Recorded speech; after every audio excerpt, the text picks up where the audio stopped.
Welcome. I'm Greg Adamore, the real estate coach, and today we have a special show and a special guest. I have a very good friend and one of my mentors and faculty instructor from the Greater Las Vegas Association of Realtors, and his name is Jimmy Dagg, and we'll be talking about some great subjects today and new directions that real estate's going in.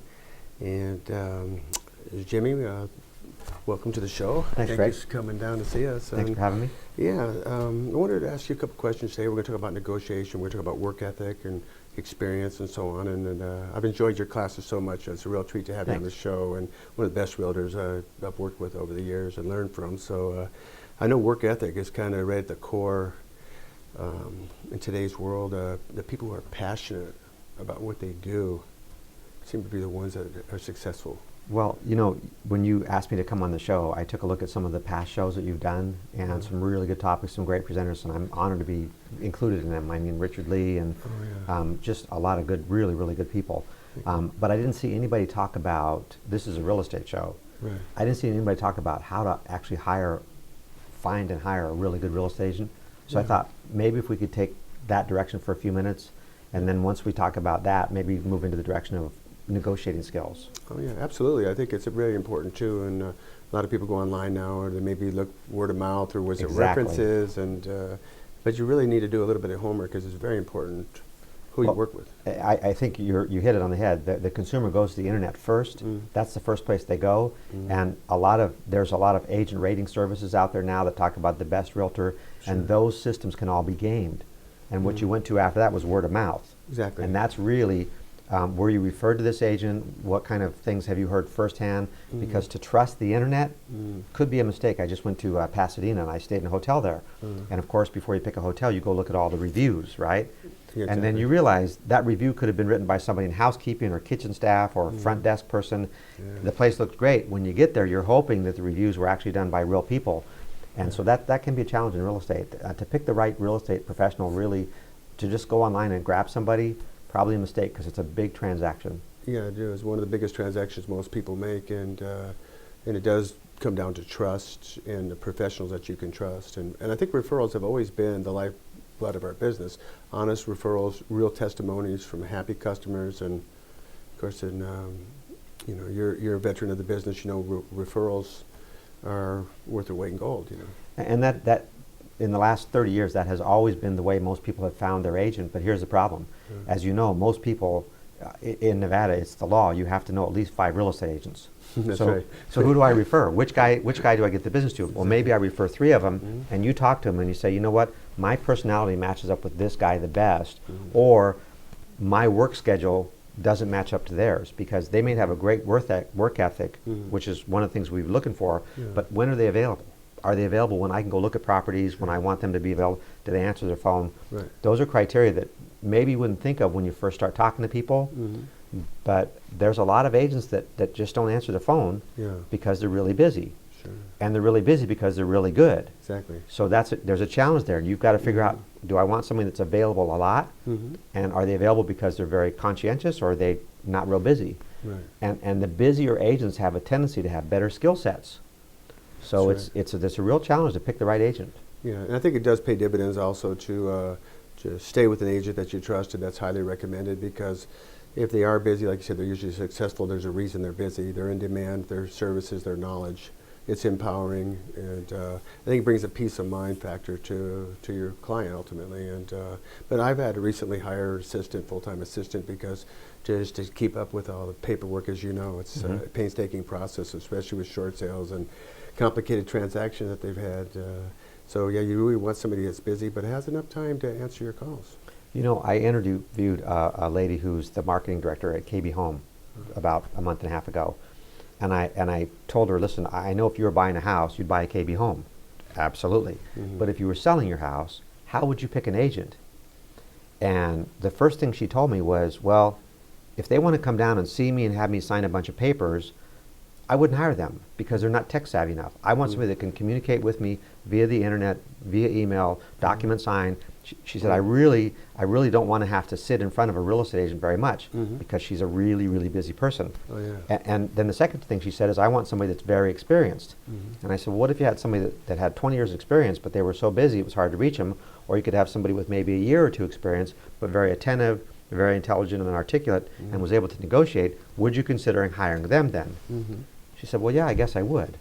So there's no one rule that says hire for experience, hire for a track record, hire for personality, because personality is important. Sure I mean, if you were running for Realtor of the Year, Yeah. how many other real estate agents would vote for you? Yeah. That's important. Oh, sure. How well your real estate agent gets along with other real estate agents, that's actually an important factor for you as a real estate, as a consumer. That's a very good point, and a lot of people don't realize that. And working with someone with yourself, with your reputation, I know automatically when I deal with Jimmy Dag, there's going to be ethics, there's going to be professionalism. We've bought and sold notes, we've listed property, and so I know for a fact that we're dealing with, it's a golden ticket. You're going to work with somebody that's going to follow through, that has accountability. And I think as we're talking about personalities, one of the things that's come up in some of our conversations is people are looking for someone with compassion, that has a nice soft heart but a sharp mind. So some people are very brilliant, but you don't know how far you can trust them and if their interests are really compatible with yours. So these are excellent points, that the insights that the viewers can look into as they evaluate which agent do I really want to work with. And of course, experience is very, very important, and also being able to be available and accessible is extremely important to their particular situation, whether it be a small transaction or a very large one. The same level of commitment stays pretty constant in our industry. So, Well, and as you said, there's a trust issue first. Once we deal with the trust issue because they're referred or whatever, then I need to look at what are their skill sets. exactly. In other words, if I'm hiring an agent to help me find a house to buy, then I'm going to need a strong negotiator to help me make the right deal. I'm going to need somebody, as you said, compassionate heart. Don't just sell me a house, sell me the right house. That's right. In fact, when the National Association of Realtors asked buyers, what's the number one thing you want from your real estate agent? You know what they said? Help me find the right house. Help me find the right house. Sure. Because buyers know that once they make a decision, they lose all those other nice houses they saw. That's right. And psychologists call this option attachment. Once you pick one, you lose all those other choices. And we've all had the experience. We buy a big screen TV, and then 3 days later we see a better deal on a big screen TV. Or we buy a computer, and 2 days later we see a faster, more powerful computer for less money. And ladies know how this is when they pick a man. Oh yeah.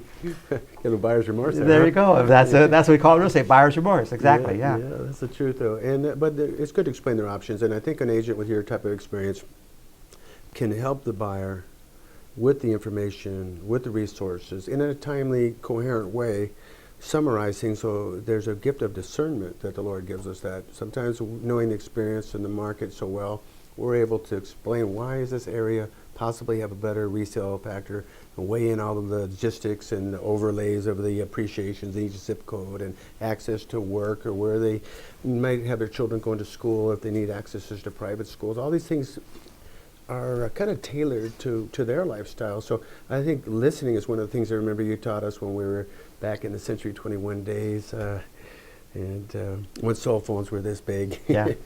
But Well, and listening is a key part of communication. Absolutely. You just actually said it. There's a guy named Simon Sinek that wrote a book called Start With Why. I don't know if you've read it, but it's what you just said is, why this house? Why this neighborhood?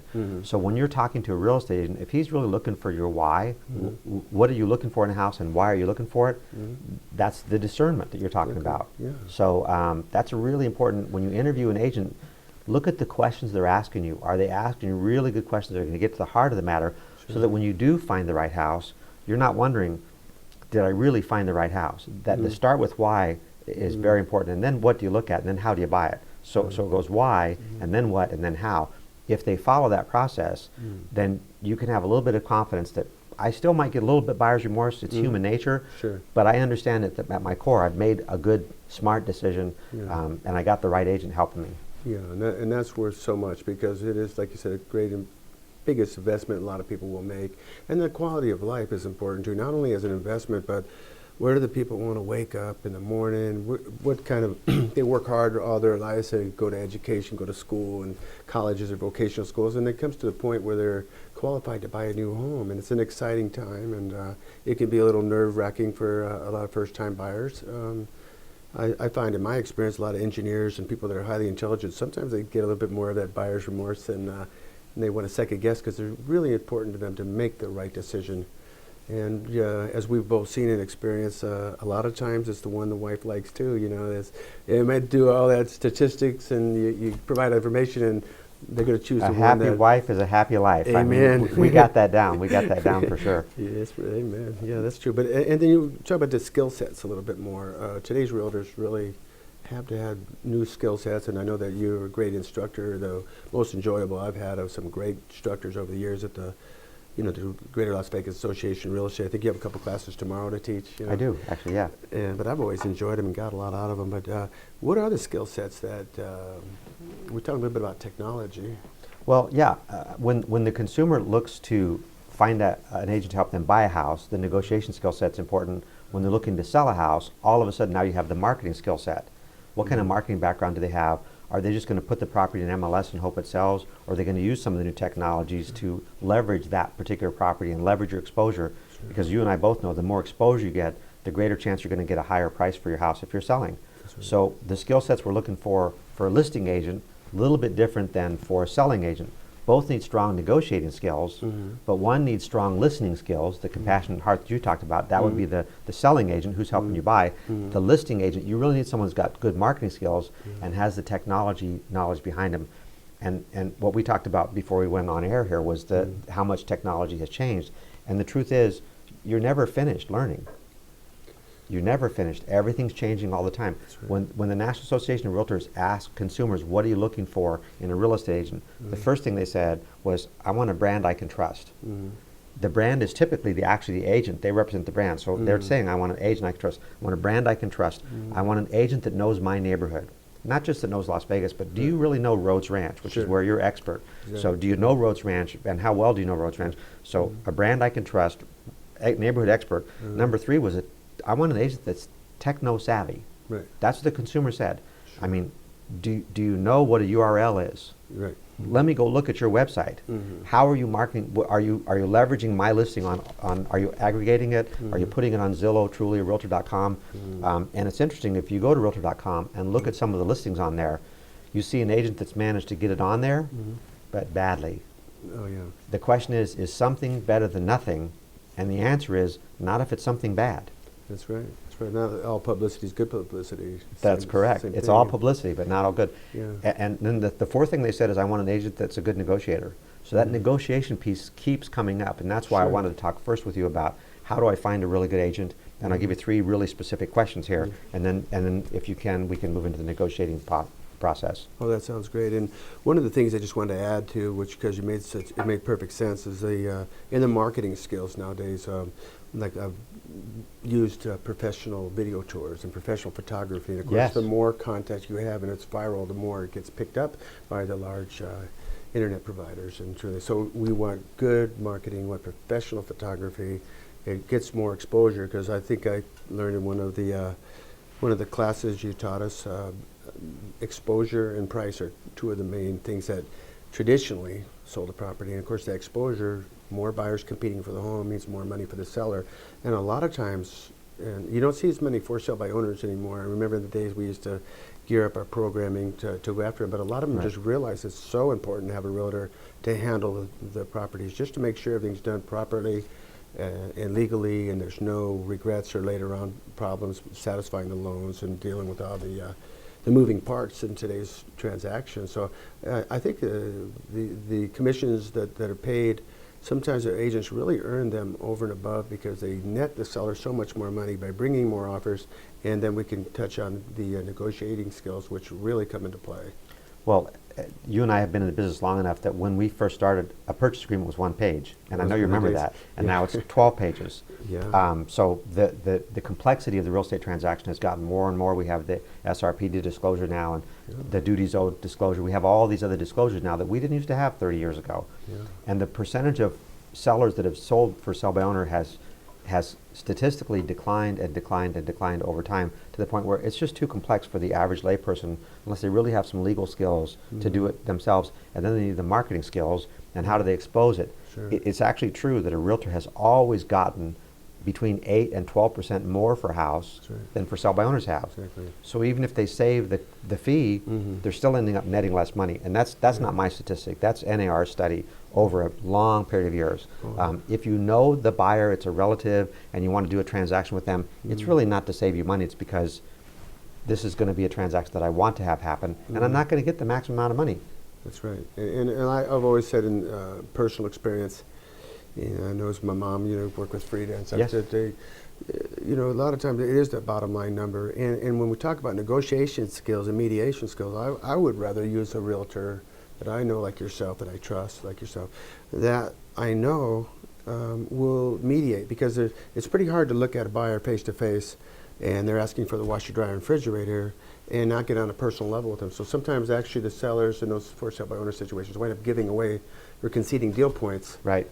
just to kind of be friendly and nice and make an emotional or psychological decision, whereas having a professional realtor do the correspondence and the negotiation through the proper protocol can result in a win-win situations for the buyer and sellers that otherwise might not even be discovered. Yeah, I think that it's real easy to get personalities involved in the transaction when it's the buyer and seller dealing directly. And so that agent does become a real good buffer for them. And the agent can be the voice of reason. That's right. Sometimes the seller says, well, why are they asking me for that? And when the agent says, well, that's actually fairly normal, the seller doesn't know that. That's right. And the buyer doesn't know, how far do I push this? I want to get a fair shake, Right. but I want to get the best deal I can. That's So, right. what is going to be a fair shake? Knowing that the seller wants the most money, the buyer wants to pay the least money, how do you reconcile those two? And there's a lot more involved than just the money. There's the possession and the timing, the personal property, the condition of the property when you get the property. So you and I know there's all kinds of facets to this, and it really takes someone who's not in the transaction to oversee the transaction. That's right. Gain a great perspective, and just biblical knowledge is just to get good counsel and to get some opinions. And how many agents do you? What is typical? People, should they interview 2 or 3, or if somebody comes highly regarded by people that can trust? Well, the That's truth one is, thing, but- over 60% of sellers do hire the first agent in the door. Over 60% of the sellers, the first agent that comes in the door gets the listing. Yeah. So I'm hoping that the seller has done their homework prior to letting the first agent in the door. Because when the agents get in the door, a lot of their services sound very similar. Well, we're going to put it in MLS, the magic listing system. They're expecting that. We're going to put a key safe on the door. We're going to put a sign in the yard. What are they doing beyond that? Yeah. And I think that the 68, 69% that hire the first agent in the door, part of it's because they don't really know what else to ask. And so the agents answer their question, and they don't see any reason not to sign, and they never take it to the next level. So I think a little more thought, a little more caring. If you've interviewed a couple agents on the phone and you've talked to them, listen to the questions that they ask you, Yeah. and ask them, do you have a couple of names and phone numbers of people that I could call? Real references. Yeah. That's the big.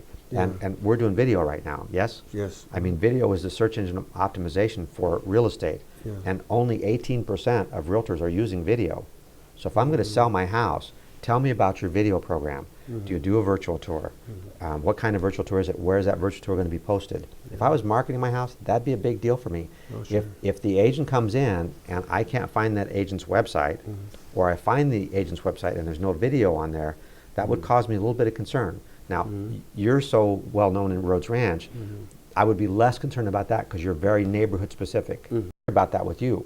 But if I was in a different neighborhood than you were working, Right. I'd want to see what you were doing, at least in those different arenas. Oh, absolutely, absolutely. And nice thing about living in Las Vegas and being in the business as long as we have, I think you just got celebrated a 35th year Yeah, award for. I did, yeah. That's quite a bit. 35 years full time, and I should be rich by now, right? yeah, that's right. You were.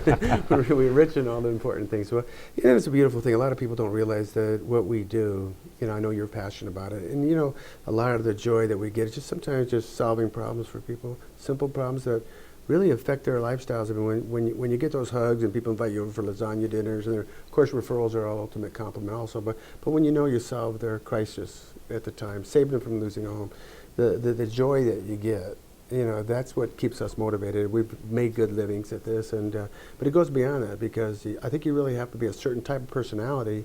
We get people that come to us with your type of experience, and they want to get into the real estate business. And some of them you think, well, they may lack some experience here, but with enthusiasm, if they have that work ethic, that I think that we can mold them and train them. But they have to learn to be a servant and to be a giver and to really enjoy helping people, because you're dealing a lot with people. And it wasn't too long ago, I think we had people come in the office, and it's almost like you have to have psychological skills. If they're students that are thinking about going into the real estate career, I would tell them, take a few courses at the university. Not even almost. It's a requirement. It really is. It's like, I used to make a joke, say, well, we're not Dr. Phil, but you really have to understand what the people need.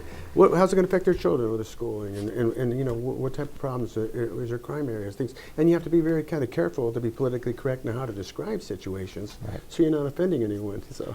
Well, and the statistics show that there are more people in the hospital right now for stress than everything else combined. Wow. If I'm moving from one apartment to another apartment, is my stuff going to fit? I'm going to be stressed just moving. Oh, definitely. If I'm going to be moving and buying a house is a major cause of stress. Definitely. So I got to buy a house and I got to move. There's two stress causers. Mm-hmm. If I'm going to get a mortgage, getting a mortgage is a major cause of stress. Definitely. Selling a house, major cause of stress. So you're working with a client. They're selling a house, they're moving, they're buying a house, they should be dead. Yeah, they're losing a lot of sleep, that's for sure. Super stressed. We do need to be Dr. Phil. When they come in, our psychological skills and listening to them and understanding where they're coming from, they're part of stress. And you said it earlier, that compassionate heart, that ability to listen and still maintain your professionalism and being the voice of reason. I don't want to go to my doctor and have him say, oh my God, you have to have surgery. I wouldn't want to be you. There's going to be pain involved. The real estate professional, we've got to take this up another level. We've got to be their rock emotionally. And that's important. Yes, it sure is. And again, it comes back to that commitment. And it's few and far between the realtors. And that's why I'm so honored to have you on the show. And I've known that your reputation and the type of businesses that you've run and been a leader in the real estate community for a long time. And it's a type of discussion that I think we needed to have. And the people need to know. And I think they want to know that somebody's flying that pilot, who's ever flying the plane, that's a person that's very sound, and again, the voice of reason, and can discern the things that are important, not let them get too upset over things that most of the time can be easily fixed with experience. Well, and you used one of my favorite analogies, a pilot. Yeah. The Florida Association of Realtors, FAR, has on their website a list of what an agent can do to market your home. It's a list of 180 tasks.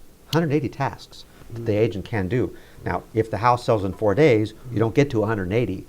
But does the agent have a checklist or some type of pilot's manifest that they go down when they to make sure they don't miss anything, because we're human and there's a lot of moving pieces here. So when I'm marketing my house, what is the marketing plan? When does it come in? What does it consist of? And how organized is my salesperson really a business person as well as a counselor? Because you got to have the yin and the yang. I need the personal skills and the business skills both. That's absolutely correct. That's absolutely correct. And there's things that we know automatically they're going to have, and a lot of the newer agents will follow a checklist. Let's say we're going to start out with the offer and acceptance, get all the disclosures, the addendums, and then there's just time to order the appraisal. Usually after the buyers have approved the seller's real property disclosure, the HOA resale packages, things have to progress in a timely manner. There's certain sequences, things that need to precede each other. It's like building a property. We know that the foundation has to be cleared and certain things have to be done. And there's an anatomy, or I guess sort of a evaluation of each transaction. What does it need to succeed? How do you deal with adversity? Is there a problem with the buyer's credit, or maybe one of the lenders changes a program midstream? So you'll be able to reconcile problems and deal with adversity as they come about. And again, come back to that pilot analogy. Just keep the plane smooth, moving forward for a nice, soft, and successful landing. Well, and we know that when we're on a flight, we don't get mad at the pilot if there's turbulence. No. There's going to be turbulence. That's right. So it's how does the pilot deal with the turbulence? He goes up to another level or goes down to another level where there's less turbulence. There's going to be turbulence. How does your agent handle that turbulence? Because it's going to happen in a real estate transaction. There's so many moving parts, so many people involved. I was told that one of the studies said there are 44 different people that are going to have their hands in that transaction, whether it's an escrow officer, a home inspector, a lender, an appraiser, the real estate agents. So 44 different people. And if any one of them is having a bad day, bump, bump, bump, a little turbulence. That's just how it works. That's right. So you've got to, the client gets to make the decisions. The client's always in charge of the decision, but the agent's in charge of the process. Yeah. And they're charged with running that process as smoothly as possible. It's never going to be totally smooth, but certainly let's even it out as much as possible. Yeah, absolutely, and that's a really good point.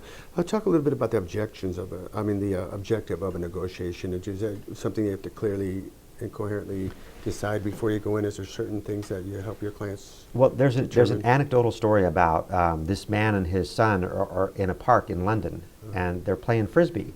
And he's throwing the frisbee to his son's throwing it back to him. It's a nice day. And the British people had not seen a frisbee before, so they're standing around watching this Yank and his son play frisbee. So finally one of the Britishers kind of timidly approaches the man. They're so polite over there. He approaches the man and he says, "Pardon me, sir, I'm very interested in your game. Can you tell me who's winning?" Oh. Most people think a negotiation is something that you go in and you try to win the negotiation. In fact, we've been taught that, there's only so much pie there. The more pie I get, the better off I am. But that means less pie for you. The more pie you get, that means less for me. That whole scenario, you got to be tough and get as much, or else you get taken. Yeah. And the truth is, we need to change the game. The objective of a negotiation is to do better. If I can help you do better, and I do better at the same time, now we're collaborating. And that's the objective of the negotiator. The negotiator needs to collaborate with the other negotiator. And this is not about being soft. It's almost like two judges sitting down and looking at a law and saying, how can we make this law better? Let's explain this. Let's come up with some rationale behind this law. And they look at a law problem. They put their heads together. If agents will do that, the seller comes out better, the buyer comes out better, it's a smoother transaction, and when there is turbulence, everybody's working to fix it together. Right.